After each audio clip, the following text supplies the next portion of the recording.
जब मर्द की मर्दानगी ख़त्म हो जाती है तो वो किसी नेता को ही अपना बाप बना लेता है। यह किसने कहा ये मैं नहीं जानता, लेकिन ये बहुत अच्छी लाइन है। आज मैं आपको बताने वाला हूँ कि क्या जंतर मंतर में हो रहा प्रोटेस्ट अब बंद हो जाएगा, क्योंकि सोनम वांगचुक जी ने अपना हंगर स्ट्राइक बंद कर दिया है जेपी नड्डा जैसे बहुत सारे नेताओं के कहने पे। उन्होंने कहा है कि अब आप अपना हंगर स्ट्राइक तोड़ दीजिए, हम आपकी बातों को मानेंगे, आप जो भी कहेंगे वो हम करेंगे।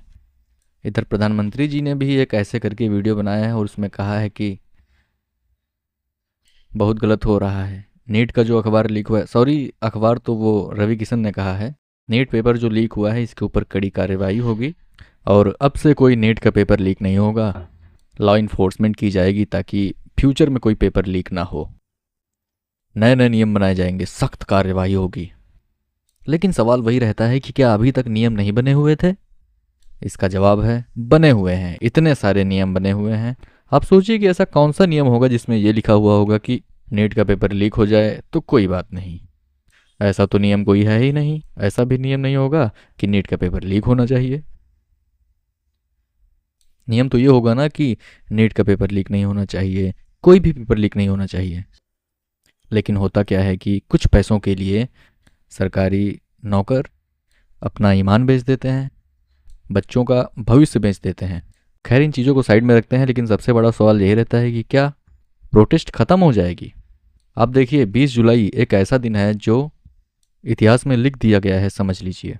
उसको कोई भूल नहीं सकता है कि बच्चों के ऊपर कैसी बर्बरता हुई है, उनके ऊपर लाठियां बरसाई गई हैं, सर फोड़े गए हैं, महिलाओं को मारा गया है, बच्चियों को मारा गया है, और कितनी बेरहमी से, अभद्रता से। आप जानते हैं सोनम वांगचुक को 26 दिनों तक भूखा रहना पड़ा, लेकिन किसी के कान में जूं तक नहीं रेंगी। जब उन्हें लगा कि ये आंदोलन हो चुका है, ये प्रोटेस्ट नहीं है, ये आंदोलन बन चुका है, अब क्रांति हो चुकी है, अब सरकार को लगता है कि मेरी गद्दी हिल जाएगी, मुझे अपना इस्तीफा देना ही पड़ेगा, तब जाके नरेंद्र मोदी, जेपी नड्डा, उन्होंने आके सांत्वना दी है। और अभी भी ये अपनी गलती को स्वीकार नहीं कर रहे हैं। इस्तीफा देने का इनका कोई इरादा है ही नहीं। आप सोचिए कि जिस देश का राजा इस तरह से वो हो जाए, घमंडी हो जाए, तो उस देश का क्या हाल होगा। आपके बच्चे जिस स्कूल में पढ़ते हैं, क्या वो सरकारी स्कूल है? अगर आप गरीब होंगे तो आपका स्कूल सरकारी होगा, अगर आप अमीर होंगे तो आप अपने बच्चों को प्राइवेट स्कूल में पढ़ाते होंगे। और नेताओं के बच्चों का क्या? ये अमीर ज़्यादा विदेशों में पढ़ते हैं। इवन धर्मेंद्र प्रधान जो शिक्षा मंत्री है, उनकी बेटी विदेश में पढ़ी हुई है। आप सोचिए कि जिस जिस देश का शिक्षा मंत्री अपने बच्चे को विदेश में पढ़ा रहा है, तो उसे कितनी अच्छी से मालूम होगा कि हमारे देश की हालत क्या है। उसे सब पता है, लेकिन वो जानबूझ के अपने देश की एजुकेशन सिस्टम को सुधारना नहीं चाहता है। सोचिए जिस देश में एजुकेशन ही सही नहीं होगी तो वहाँ का भविष्य कैसा होगा, वहाँ का युवा कैसा पैदा होगा? अपंग पैदा होगा, जिसे धर्म के नाम पे तुरंत तुरंत के तुरंत लड़ाया जा सकता है।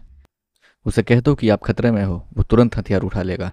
और इसी प्रोटेस्ट के अंदर कुछ गुंडे भी देखने को मिले जो कहते हैं जय श्री राम, सारे सनातनी एक हो जाओ, हाथ में डंडा ले लो और स्टूडेंट्स को मारो, दिल्ली पुलिस का साथ चाहिए हमें। ऐसे वीडियोज़ मैं यहाँ पे चला भी सकता हूँ, उन वीडियोज़ को। आप सोचिए कि दिल्ली पुलिस इतनी बिकी हुई सरकार है, कैसे कैसे लोगों की पुलिस में भर्ती हुई है, बिके हुए लोग हैं इसमें, जो ऐसे लोगों को पकड़ते ही नहीं है। लेकिन उनसे कह दो लाठियां बरसानी है, तुरंत रेडी हो जाते हैं। आंसू गैस के गोले छोड़ने हैं, तुरंत रेडी हो जाते हैं। तो आप सोचिए कि इस देश का भविष्य क्या होगा। ये कॉकरोच जनता पार्टी की प्रोटेस्ट नहीं है, ऐसा बहुत सारे लोग कहते हैं, लेकिन कॉकरोच जनता पार्टी के जो फाउंडर हैं अभिजीत दीपके, उन्होंने ही ये इनिशिएटिव उठाया है। अगर वो आवाज़ ना उठाता एक आदमी तो आज कोई जागता ही नहीं, सब सो रहे होते हैं, जैसा है वैसा चल रहा होता। और सरकार यही चाहती है कि किसी तरह से इस प्रोटेस्ट को बंद कर दिया जाए और सब कुछ वैसा हो जाए। लेकिन आप मुझे बताइए कि क्या आप ऐसा होने देंगे? क्योंकि अगर ऐसा हो गया तो फिर कोई क्रांति करने वाला पैदा नहीं होगा।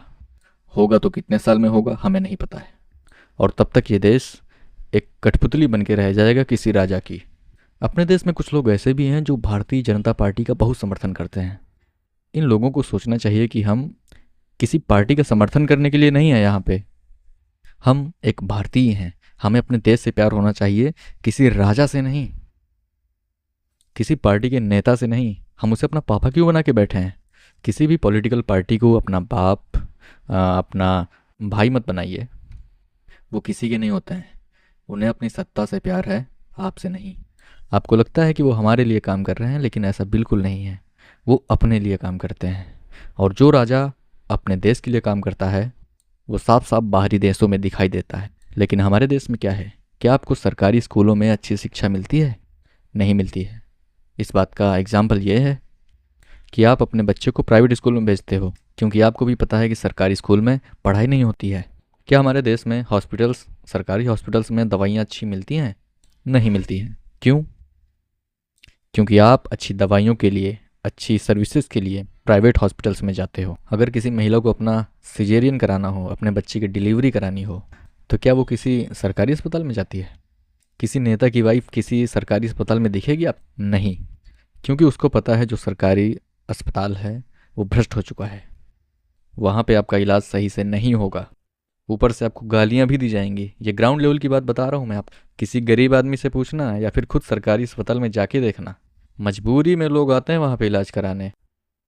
और आप कहते हो कि हमारे देश में सब सही है। कुछ सही नहीं है। सब कुछ सही करने की ज़रूरत है। और ये कैसे सही होगा? जब हमारे देश के अंदर एक पढ़ा लिखा प्राइम मिनिस्टर होगा, पढ़ी लिखी जनता होगी, सभ्य समाज होगा, सिविक सेंस होगा। और ये कैसे होगा? एक अच्छी एजुकेशन से। भीमराव अंबेडकर ने भी कहा था, एजुकेशन के बिना कुछ भी नहीं हो सकता है। और मैं भी यही कहता हूँ, जब तक तुम एजुकेट नहीं होगे तब तक तुम्हारे दिमाग में सिर्फ भूसा भरा रहेगा। तुम्हें फ़र्क ही नहीं पड़ेगा क्या हो रहा है। तुम्हें कह दिया जाएगा तुम पकौड़े तल के अपना रोजी रोटी चलाओ, तुम चलाने लगोगे। तुम्हें देश से कोई मतलब नहीं होगा, तुम्हें शिक्षा से कोई मतलब नहीं होगा। तुम्हें बस अपना काम देखना है। और बाहरी देशों में हमारी जो थू थू होती है, प्रधानमंत्री मोदी जी गए थे, उनको लोगों ने कहा, मैं यहाँ पे कह नहीं सकता हूँ लेकिन बहुत गलत कहा। उन्होंने कहा था कि मोदी को बाहर फेंको यहाँ से, और इंडियंस को भी बाहर फेंको यहाँ से। हमारे देश में इन लोगों की कोई जगह नहीं है। ये हमारी जॉब को खा रहे हैं।